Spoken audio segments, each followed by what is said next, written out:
Napakasimple lang ng lulutuin natin guys. Ito lang ang ating mga ingredients.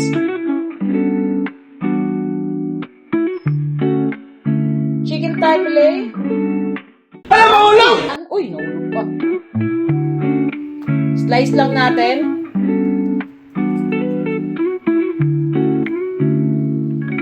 Yan.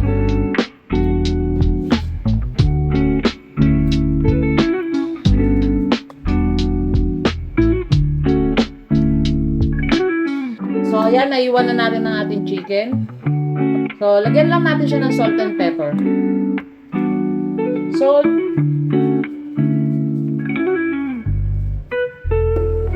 Black pepper.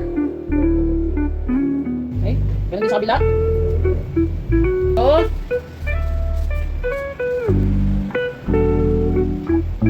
Maganda sana to kung white pepper yung gagamitin natin. Kaya lang, wala akong white pepper. So, black pepper na. Rub-rub mo lang ng konti. Gentle naman. Okay, habang minamarinate natin, maghiwa tayo ng ating mga ingredients.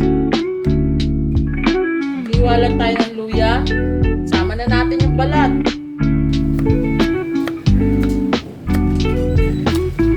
Ito, gagamitin naman natin to sa ating sausawan.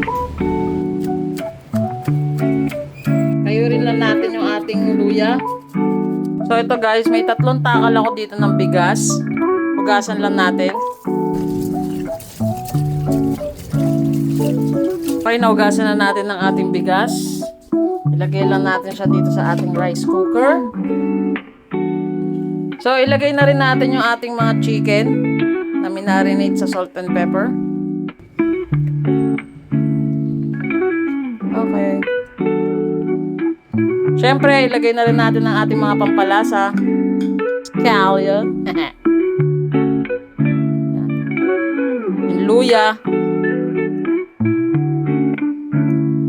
So, dahil wala tayong chicken broth, meron naman tayong chicken cube. So, ito na lang gagamitin nating dagdag pampalasa. Garlic powder. Dahil sabi ko nga, huwag na natin gawing komplikado ang ating kakainin. Sesame oil, good life. So, ayan guys. Andyan na lahat ng ating mga rekado. So, takpan lang natin siya. Reminder lang guys ha. Pag kayo magluluto nito, make sure nyo na nakailaw tong cook ha. Ang bango guys. Naamoy ko na yung niluluto ko. Sabi nila pag marami ka daw an-an, itapat mo lang daw sa usok ng kanin. Totoo ba yun? Paano masabi? Mga ilang minutes na lang guys. Naglagay na ako ng ginger at onion leeks. Magpapainit lang tayo ng oil. Lagyan din natin siya ng konting salt.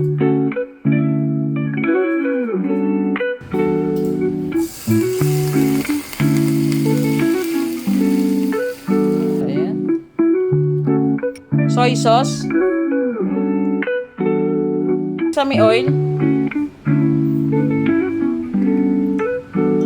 Yan lang natin ng mga half teaspoon ng sugar. Kahit anong sugar, white sugar, brown sugar.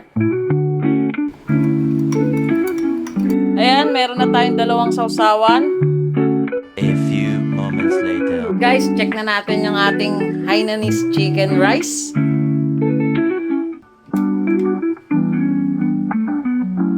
Wow!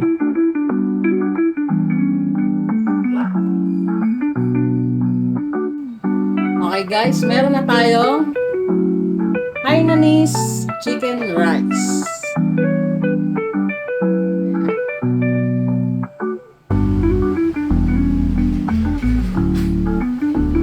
Okay, tikman na natin guys. Wala munang sausawan. Lagyan natin ng may sausawan.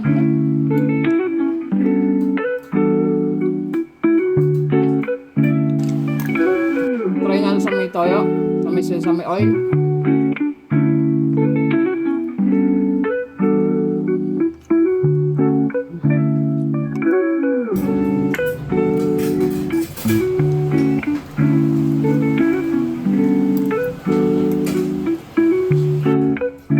Try mo na din tong gawin guys. Napaka-basic.